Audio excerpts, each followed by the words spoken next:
లోక్సభ ఎన్నికల్లో ప్రధాని నరేంద్ర మోడీపై పోటీకి దిగిన ఫేమస్ కమెడియన్ యూట్యూబర్ శ్యామ్ రంగీలాకి గట్టి షాక్ తగిలింది.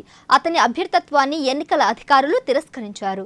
అఫిడవిట్లో సరైన డాక్యుమెంట్స్ జత చేయలేదన్న కారణంతో రిటర్నింగ్ ఆఫీసర్ అతని నామినేషన్ తిరస్కరించినట్లు తెలిసింది.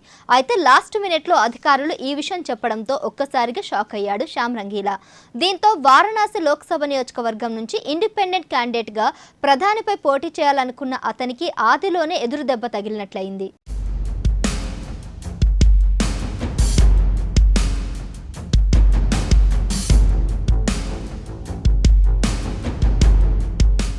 సోషల్ మీడియా వేదికగా రాహుల్ గాంధీ, ప్రధాని మోడీలను ఇమిటేట్ చేస్తూ కమెడియన్గా చాలా ఫేమస్ అయ్యాడు శ్యామ్ రంగీలా. గత కొంతకాలంగా ప్రధాని మోడీ విధానాలను వ్యతిరేకిస్తూ వస్తున్నాడు. ఈ క్రమంలోనే ఈ పార్లమెంట్ ఎన్నికల్లో ప్రధాని మోడీ పోటీ చేస్తున్న వారణాసి లోక్సభ స్థానం నుంచి ఈ నెల 14న నామినేషన్ వేశాడు. ఆ మరుసటి రోజే అంటే మే 15వ తేదీన ఎన్నికల అధికారులు అతని నామినేషన్ పత్రాలను పరిశీలించారు. అయితే శ్యామ్ సమర్పించిన నామినేషన్ పత్రాలను స్క్రూటినీ చేసిన అధికారులు అవి నిబంధనలకు అనుగుణంగా లేవని, అందువల్లే అతడి నామినేషన్ను తిరస్కరిస్తున్నట్లు ప్రకటించారు. నామినేషన్ తిరస్కరణతో శ్యామ్ రంగీలకు భారీ షాక్ తగిలింది. అయితే అధికారులు దురుద్దేశంతోనే తన నామినేషన్ను తిరస్కరిస్తున్నట్లు ఆరోపిస్తున్నాడు శ్యామ్ రంగీలా. అంతకు ముందు కూడా తనకు పోటీ చేయకుండా చూసేందుకు, నామినేషన్ వేయకుండా అడ్డుపడేందుకు చాలా మంది ప్రయత్నించారని శ్యామ్ ఆరోపించాడు. నామినేషన్ వేసేందుకు మే 10వ తేదీ నుంచి తాను చేసిన ప్రయత్నాలు విఫలమయ్యాయని చెప్పాడు.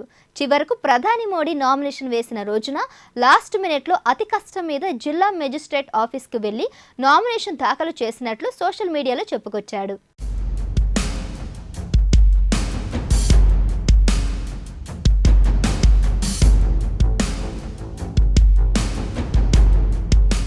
రాజస్థాన్లోని హనుమాన్గర్గ్ జిల్లా మనక్తేరి భరణి గ్రామంలో జన్మించిన శ్యామ్ అసలు పేరు శ్యామ్ సుందర్. యానిమేషన్లో డిగ్రీ చేసిన శ్యామ్ సరదాగా కామెడీ, మిమిక్రీ, స్టాండప్ కామెడీ చేస్తుండేవాడు. ఇప్పుడు అదే వృత్తిగా మార్చుకున్నాడు. 2017లో the great Indian laughter challenge పోటీలో నరేంద్ర మోడీ వాయిస్ను శ్యామ్ మిమిక్రీ చేశాడు. అప్పటి నుంచి శ్యామ్కు విశేష గుర్తింపు లభించింది. అంతేకాదు రాహుల్ గాంధీ గొంతును అచ్చం అలాగే శ్యామ్ చేస్తాడు. అయితే ప్రధాని గొంతును మిమిక్రీ చేసిన తర్వాత శ్యామ్కు వేధింపులు మొదలయ్యాయి. 10 ఏళ్లుగా మోదీ ప్రభుత్వం చేసిందేమీ లేదని గుర్తించిన శ్యామ్ 2022లో ఆమ్ ఆద్మీ పార్టీలో చేరాడు. సోషల్ మీడియా ద్వారా మోదీని విమర్శలు చేస్తూ సంచలనం రేపాడు. ఈ ఆక్రోశంతో ప్రస్తుతం వారణాసి నుంచి ఇండిపెండెంట్గా పోటీకి దిగాడు.